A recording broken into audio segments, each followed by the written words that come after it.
My name is Derek Williams, and I have a campaign right now on Indiegogo for my hopefully upcoming PC, Android, and iOS title, The End Is Nigh.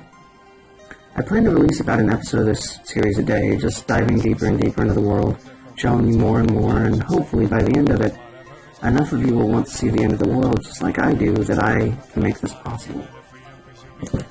So, this episode I really want to dive into the world, but of course there's way too many things in the world to talk about, or at least ideas that I have, or goals that I have for the world, to make this a watchable video. I mean, it would almost be impossible to put in one video on YouTube how many things I actually want to do to the world. So, today, I suppose, I really want to talk about NPCs. I want to start off by saying that my goal is to have each NPC individually scripted, so none of them ever say the same thing twice, and none of them ever react the same way twice to something that you do in the game.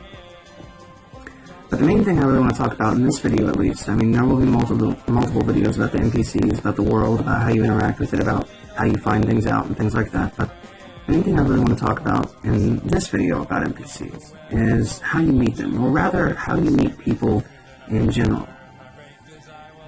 Whenever you pass someone on the street, that person very likely has never heard of you, knows nothing about you, has never stumbled upon a website about you, or stumbled across your social media website, such as your Facebook or anything like that.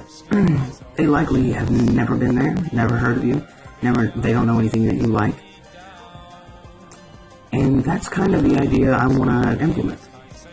In order to make attachments and make connections and fully be able to interact with the other people in your life, or the other people in your character's life, they need to not be able to know you. And a rumor should not spread a million miles. A rumor about you that's small should never spread between a couple people, and the people shouldn't just be in a general area. To give you a quick example to make this video short of somewhat how I want the NPCs in my game to work, I'm going to give you a situation. I don't want you to imagine. Say that it's your first day at work, right? And there are 3 other coworkers in your building at the time. I don't know where you work, but there are 3 coworkers with you at the time. And one of them is named Bill, one of them is named Ted, and one of them is named Delilah, to use some random and completely generic names. Well, say you strike up a conversation with Delilah, right?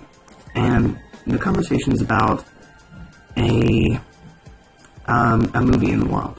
There will be ways that you find these things out, and I'll go over them in later videos if you want to find out. But say you strike up a conversation about a movie that you want to see in the world, and she happens to want to see the movie too. You both talk about it, and well, switch topics, and at the end of the conversation with each other, you both leave the conversation fairly happy.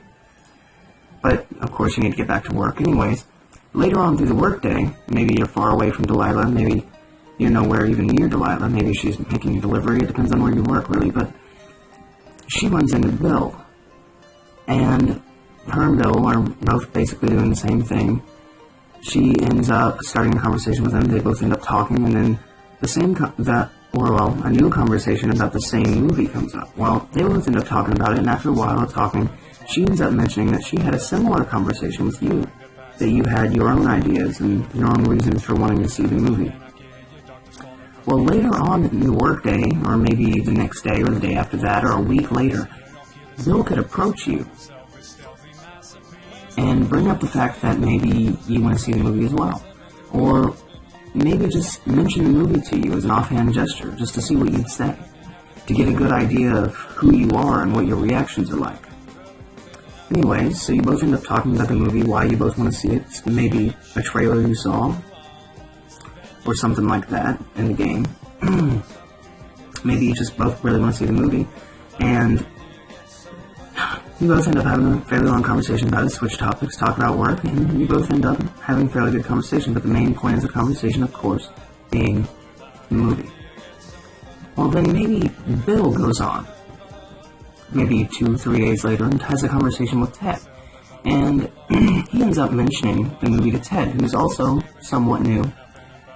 And Ted really doesn't want to see the movie, right? But he kind of wants to go, be part of the team. So he says that he wants to see the movie, but you can really tell that he doesn't want to go see it.